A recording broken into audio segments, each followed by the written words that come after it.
Assalamualaikum warahmatullahi wabarakatuh. Selamat datang di channel Nabi Zufaira. Halo warga kota Semarang, bagaimana kabarnya? Saya doakan semoga dalam keadaan sehat tanpa ada halangan suatu apapun. Penerimaan peserta didik baru Kota Semarang tahun 2020 ini sudah dibuka loh.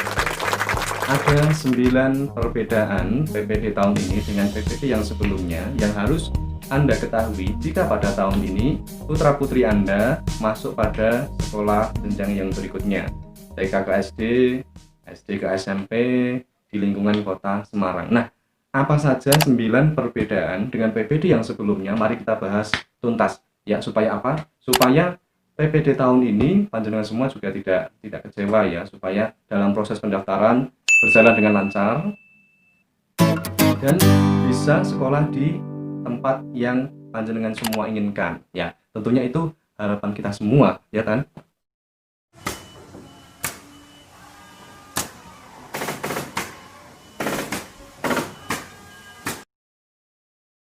Yang pertama, pendaftar hanya memilih sekolah tujuan. Ingat ya, calon peserta didik hanya memilih sekolah tujuan. Nah, caranya gimana? Masukkan NIK.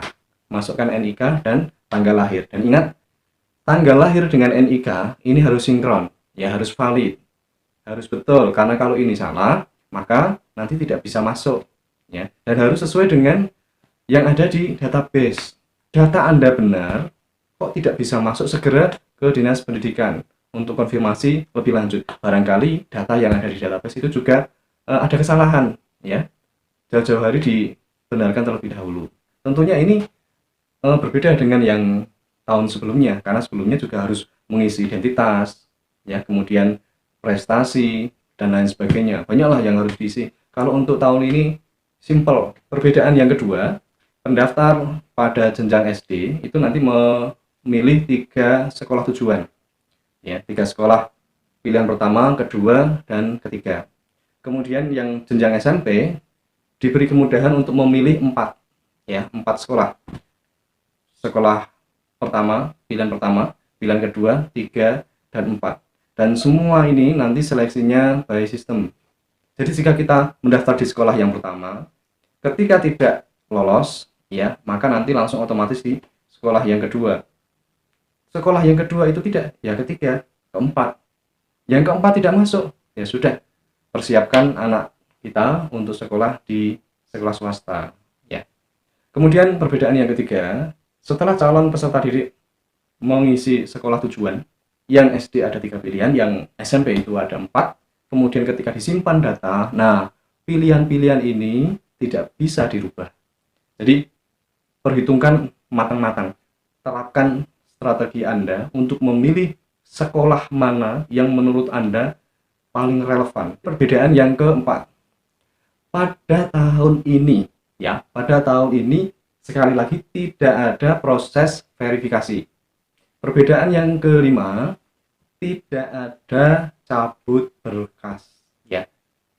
Kalau tahun kemarin itu ketika pilihan pertama, ya, pada hari pertama, kedua itu kan bisa dilihat, ya, kira-kira di peringkat beberapa, wah hari pertama ini masih masuk, hari kedua masih masuk, hari ketiga namanya hilang, atau di urutan yang paling akhir. Itu sesegera mungkin dicabut berkas ke sekolahan, kemudian ambil berkas, kemudian diserahkan pada pilihan sekolah yang selanjutnya. Tapi untuk yang tahun ini tidak bisa, ya, karena memang tidak ada cabut berkas. Semua pekerjaan sudah diatur oleh sistem. Dan itu nanti otomatis pilihan pertama, pilihan kedua, 3, dan selanjutnya yang terakhir, yaitu yang keempat. Selanjutnya perbedaan yang keenam, tidak ada pengiriman berkas manual ke sekolah. Ya, sekali lagi, tidak ada proses apapun bagi Anda untuk datang ke sekolah tujuan.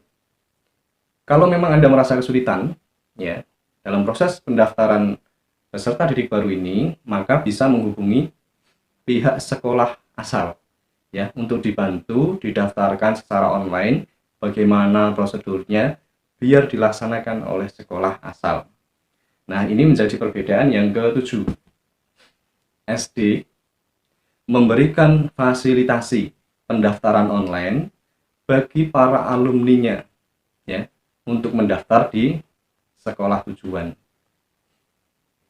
Kemudian perbedaan yang ke-8.